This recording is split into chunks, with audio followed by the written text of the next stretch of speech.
Dupont Circle power outage update. Multiple blackouts hit area again. Another 7 hours of darkness in Dupont Circle. Again.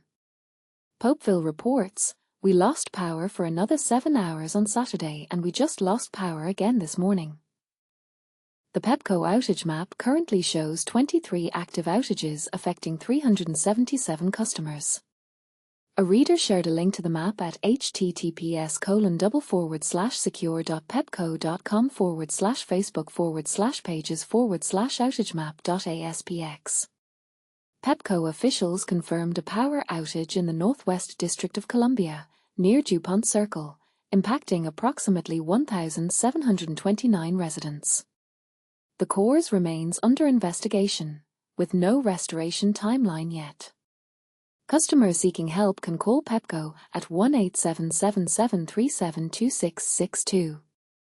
This outage stems from a critical equipment failure at PEPCO's 22nd Street substation on Wednesday night, which caused 3 of 4 power feeders to go offline.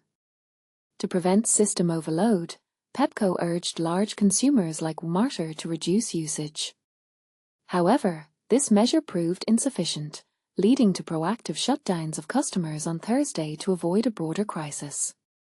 By the end of the day, power was restored to all but one building. Since then, Pepco has twice shut down power in specific neighborhoods, including this morning, as part of repairs. Officials state the work is expected to conclude by July 30th, though additional outages may occur until permanent fixes are complete. The Dupont Circle 2B commissioners argue Pepco should prioritize maintaining power to residential buildings, highlighting a growing disparity between utility priorities and community needs. Why haven't you heard from Pepco or DC government? The answer lies in flawed systems that undercount residents in apartment buildings. Pepco only maintains contact info for customers, but in many condo and apartment complexes, residents are managed by third-party companies, leaving them uninvolved.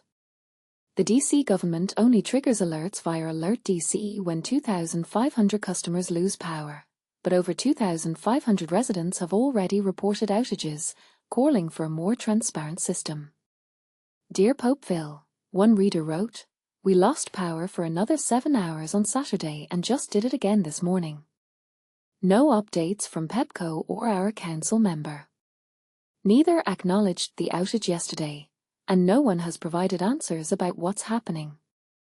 It's hard enough for everyone dealing with the heat, especially those with medical conditions relying on electronic devices."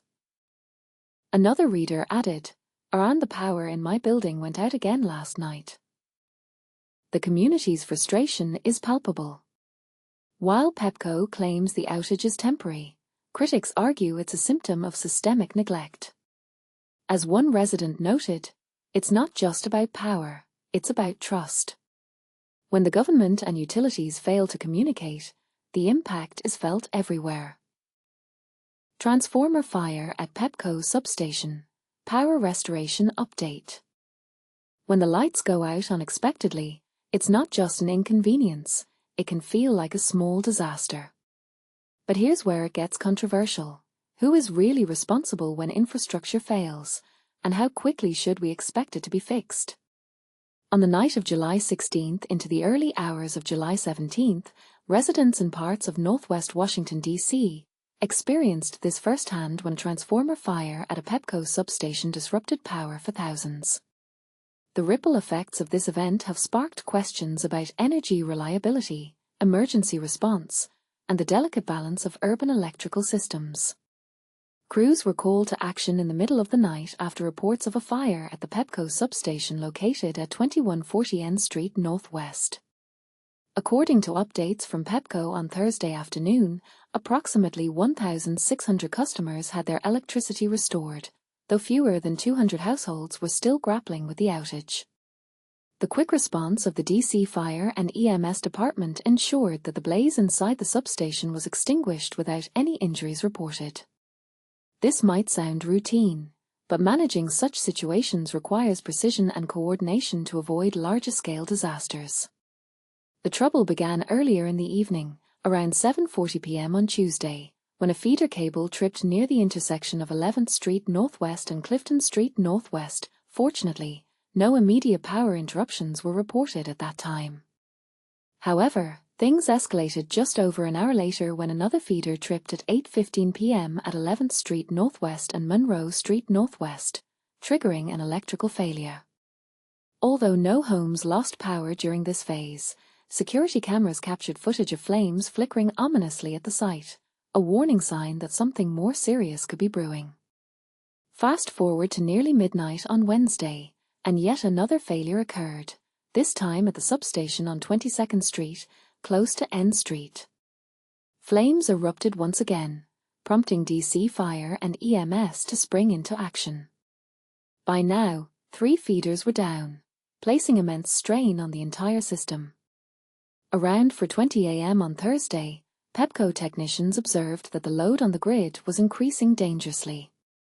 In a preemptive move to prevent further damage, they made the difficult decision to cut power to some customers temporarily. Additional shutdowns followed around 6:20 a.m., leaving many confused and frustrated. And this is the part most people miss. Even though the utility company managed to restore service relatively quickly, the complexity of the situation meant that estimated timelines kept shifting. Initially, Council member Brooke Pinto announced that power would likely return between 1 to 2 p.m. on Thursday. However, as crews worked tirelessly to stabilize the system, those projections were revised. The unpredictable nature of these types of incidents highlights the challenges faced by both utility providers and affected communities. To mitigate the ongoing stress on the grid, Pepco teams brought in portable generators to support the remaining functional feeders. "Our priority is safety," stated a representative from Pepco in a message shared via X, formerly Twitter. "We urge customers to conserve energy wherever possible while our crews work diligently to resolve the issue." Meanwhile, traffic control measures were implemented near the impacted substation, and local power generation resources were tapped to bolster the system.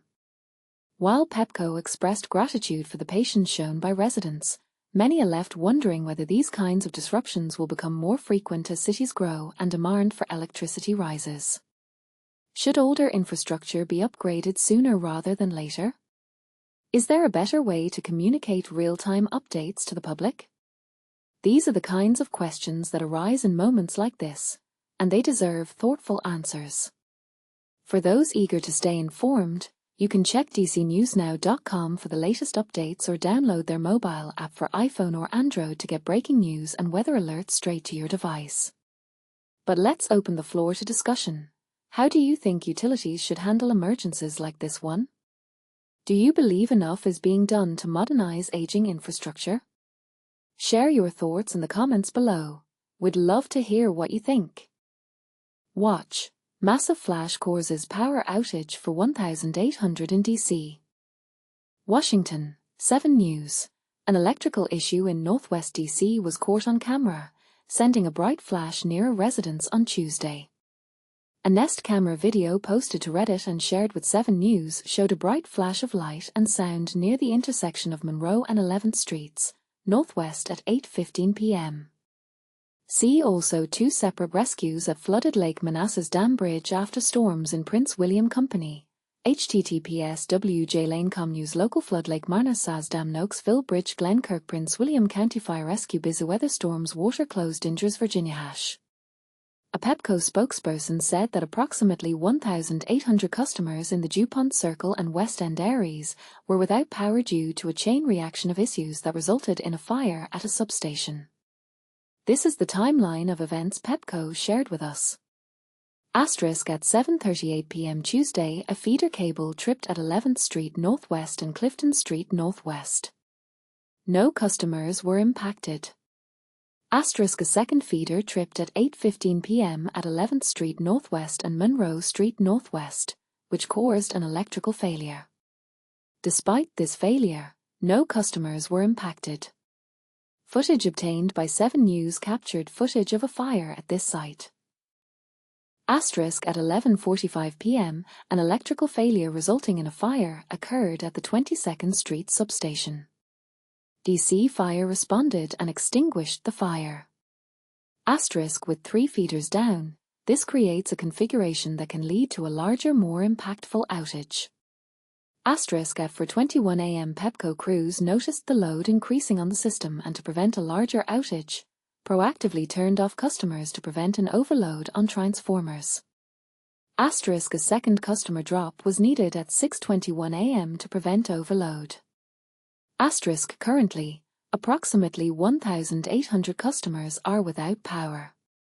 Asterisk we will continue to monitor the load on the system. It may be necessary to drop additional customers to continue to prevent a larger outage. Asterisk Pepco crews are working at each location on 11th Street Northwest and our 22nd Street substation safely and as quickly as possible to make repairs and restore customers. Power was restored to all customers Thursday afternoon, according to Pepco. DC Council member Brooke Pinto said her team will be in contact with Pepco as they make more permanent repairs to the system.